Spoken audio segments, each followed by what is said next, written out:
welcome back to another video on the WrestleSpace and to another edition of NXT 2.0 out of 10.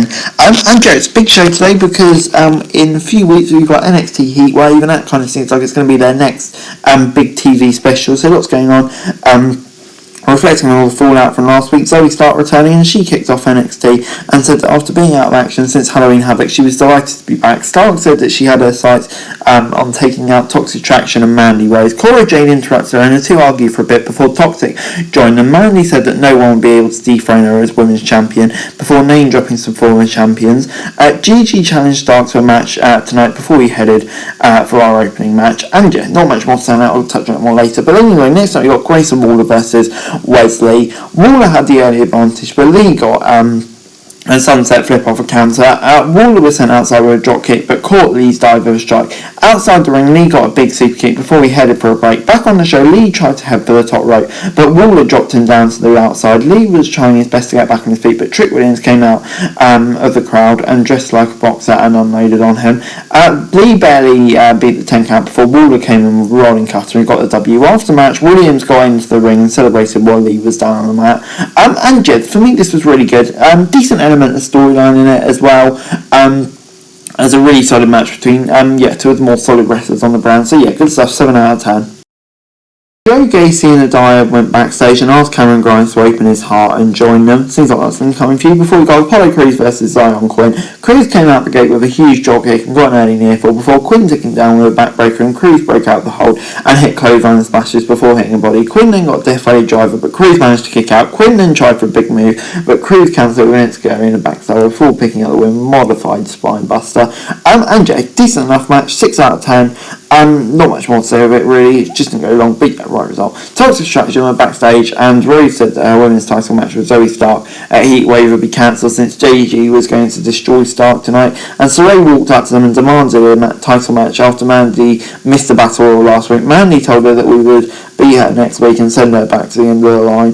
Before we did get Zoe Stark versus Gigi Dolan. Stark got some big moves early on, but Rose ran a stretch and allowing Gigi to drop her around the ring and hit a big kick. Gigi then got a suplex for a near fall before locking in the bow and arrow submission. Gigi then got a clothesline for another fall as the match continued. Stark blocked her top rope move and hit Dolan with a big super kick before getting a modified version of the ghost seat for the easy win.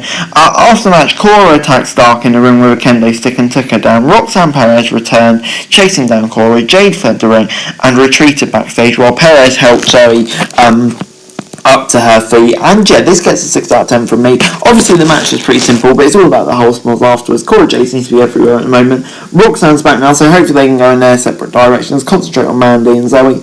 And yeah, I'm a big fan of Zoe, and this seems to have got off to a decent enough start really. Chi was then in a promo and said that next time she runs into Tiffany Stratton, she will knock her out. Before JD McDonough was in the crowd and was talking trash to random members of the audience, he then threatened the timekeeper and the announcers, Wade Barrett and Vic Joseph, before heading to the ring. JD called out Braun Breaker, and the NXT champion made his way out. McDonough tried for a cheat shot on the champ, but Breaker knocked him down on the mat before NXT moved on. And yeah, just a quick little segment between these two, but just slowly building it up ahead of the match in a few weeks. Chase U was then reunited with Nathan Fraser, while Andre Chase was set to face Giovanni Vinci before backstage Roxanne Perez and Alundra Blaze cleared Cora Jade's tag titles out of the trash.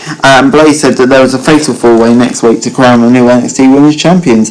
I mean, a bit ironic, but I know what they're going for. But anyway, Andre Chase versus Giovanni Vinci was up next. Vinci had the advantage early on and took the Chase U flag from the students at ringside.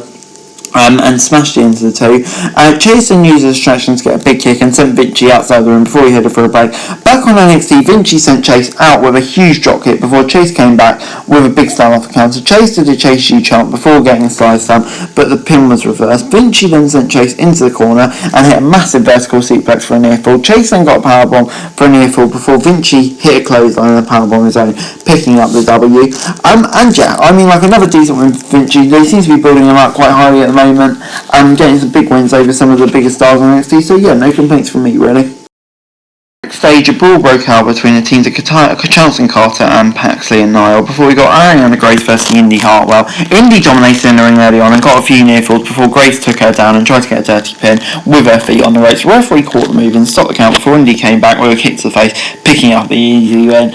And yeah, I mean, like, this was kind of just a pointless match, not really to write home about, so yeah, I'll give it a 5 out of 10. Before Robert Stone was backstage and said that they rejected Solo Sikoa's challenge for a full count anywhere match next week, but Von Wagner stated that he wanted to face Sikoa and take him out. Well, to gross the match, then, mate. Kiana Jade then showed up in a short promo and said that she would expose Nikita Lyons for what she really is before we got Diamond Mine versus Tony D'Angelo and the rest of the family. The match devolved into a big brawl early on before Tony was caught in an ankle lock thanks to one of the Creeds. Tony managed to escape the ring, but the Creeds came in with the cannonball and took down the crowd at ringside before we headed for a break. Back on the show, Tony was sent outside by Kemp before Del Toro and Wild isolated the big guy. Kemp then barely managed to tag Julius in, who came in and cleared the ring before hitting multiple suplexes on Tony. We then got another rally from both teams before, as all 8 men rushed the ring and Strong accidentally hit Julius with a knee strike before being taken out by Stacks. Julius then took down the finisher from the family and went down for the 3 count. And yeah, just building that tension.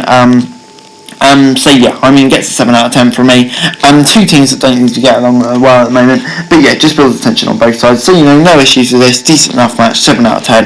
And one last note, backstage, Alondra Bay said that the last man standing next week will win the Women's Tag Team Championship as a showing off the year, so that'll be a decent match. But yeah, gets a 7 out of 10 from me, good stuff. Overall, NXT 2.0 gets a 6 out of 10 from me this week. Yeah, I mean, like, I thought it was a decent show. There's some really good bits on it. I enjoyed the main event. You know, some of the stuff around the title matches aren't too bad. Yeah, there were some bits that weren't so good on it as well. But, you know, on the whole, it wasn't a terrible show at all. It's just a side consistent, so 6 out of 10. But anyway, guys, that's the video. Thanks very much for watching. Remember to like, share, subscribe, no results, comments down below. Finally, things to me for daily wrestling news, and subscribe to my channel, screen, and I really appreciate it. Thanks very much for watching. Peace.